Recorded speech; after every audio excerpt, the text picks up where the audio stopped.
Gurizada, o negócio é o seguinte, o ex-técnico do Grêmio, Thiago Nunes, voltou à carga contra o clube. Fez críticas contundentes com relação ao grupo de jogadores, ao ambiente de vestiário, críticas estas que desembarcam no colo dos dirigentes do clube. Neste vídeo eu te conto essa história, uma entrevista forte de Thiago Nunes ao jornalista Duda Garbi. O meu vídeo tem a força da Golden Token Brasil, que é a empresa que te apresenta como tu pode passar a investir em minérios, em pedras preciosas. Para isso, eu já coloquei na descrição deste meu vídeo todos os acessos da Golden Token Brasil. Vai lá, te informa e vê como tu pode também passar a investir neste bilionário mercado de pedras preciosas. Eu rodo a vinheta e na volta a gente fala do fogo, nada amigo de Thiago Nunes.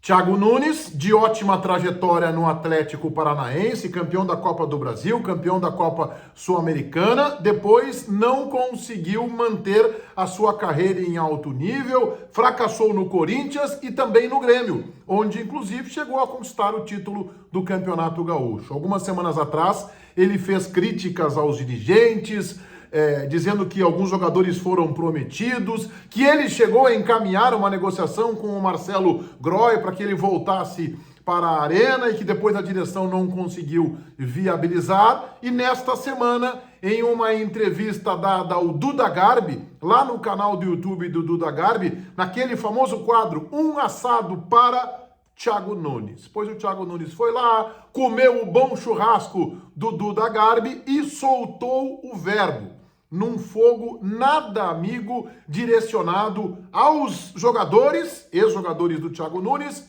e à atual direção do Grêmio. Disse o Thiago Nunes, o Grêmio não caiu em 30 dias, é um processo.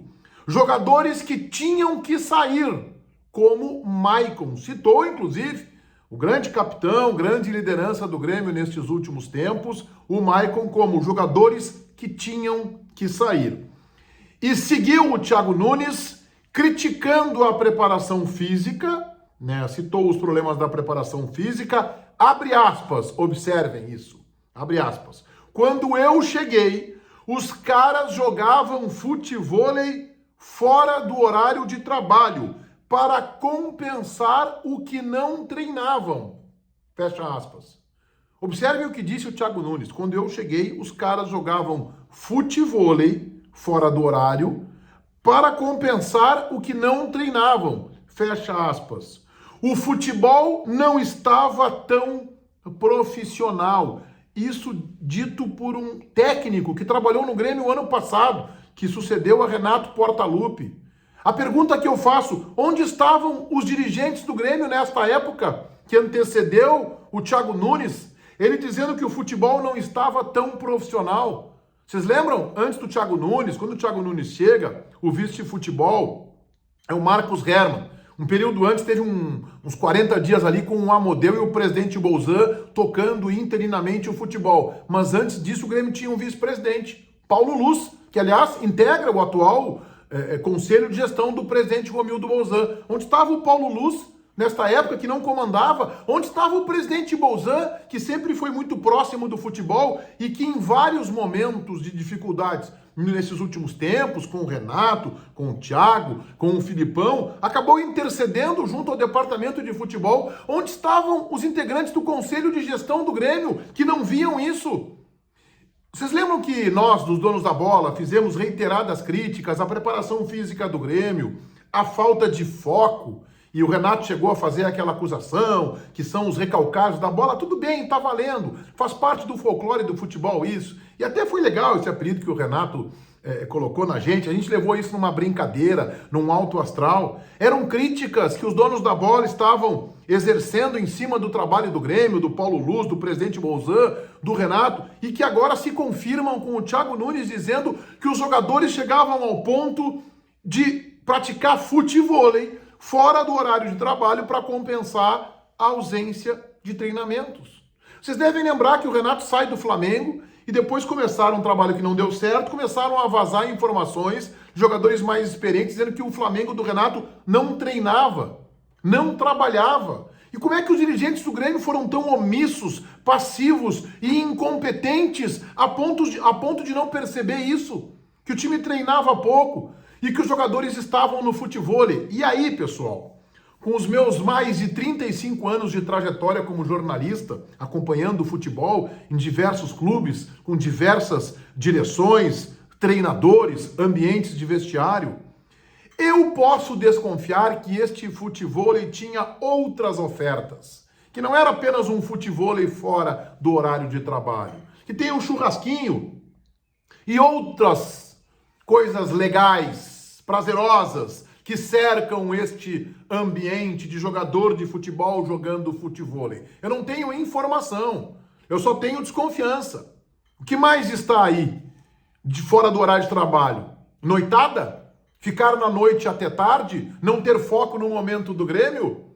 São pontos que a gente vai confirmando agora, eu repito esta palavra, confirmando agora, e que vão explicando como um time com um orçamento do Grêmio acabou rebaixado. Resumo da história: a direção do Grêmio foi excessivamente passiva e foi omissa em alguns momentos a ponto de permitir isso e por isso o rebaixamento.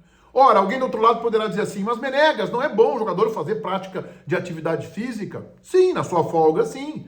Mas se eles estão treinando com um trabalho de preparação física competente, correto, eles não podem exceder essa carga e ir de noite, por exemplo, e praticar futevôlei e ficar, a não ser, até altas horas, numa alimentação que não é recomendada. O Grêmio tem uma multidisciplinaridade na sua área do futebol, ou deveria ter, né? Que envolve a área de psicologia, a área de nutrição, preparação física, fisiologia. O jogador tem que seguir uma cartilha, não pode simplesmente chegar lá e dizer assim, olha, eu vou trabalhar 3, 4 vezes por semana praticar futevôlei, com tudo que deve cercar este futevôlei.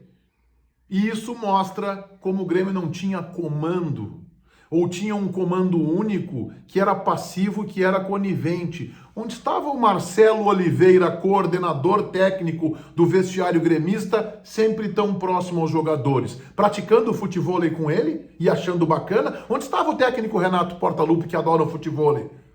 Joga altinha no Rio de Janeiro a todo instante, praticando o futevôlei com os seus comandados? Ou fazendo vista grossa e achando que é normal?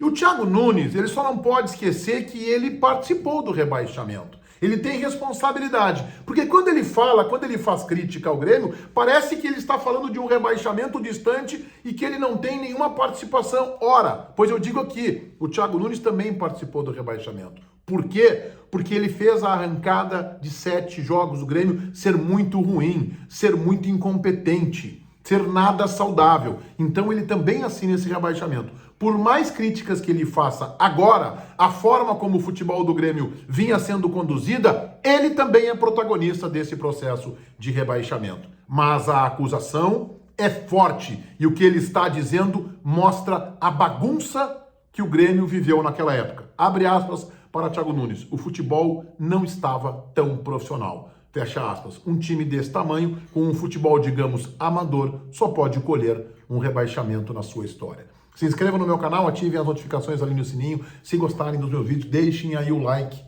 E a minha recomendação é para que vocês conheçam este bilionário mercado de investimento em pedras preciosas e em minérios. Quem te oportuniza isso? A Golden Token Brasil. Na descrição deste meu vídeo, todos os acessos da Golden Brasil, para tu chegar lá, te informar e entender melhor. Tem muita gente investindo em minérios e pedras preciosas e se dando bem. Feitoria, gurizada. Vai, um abraço.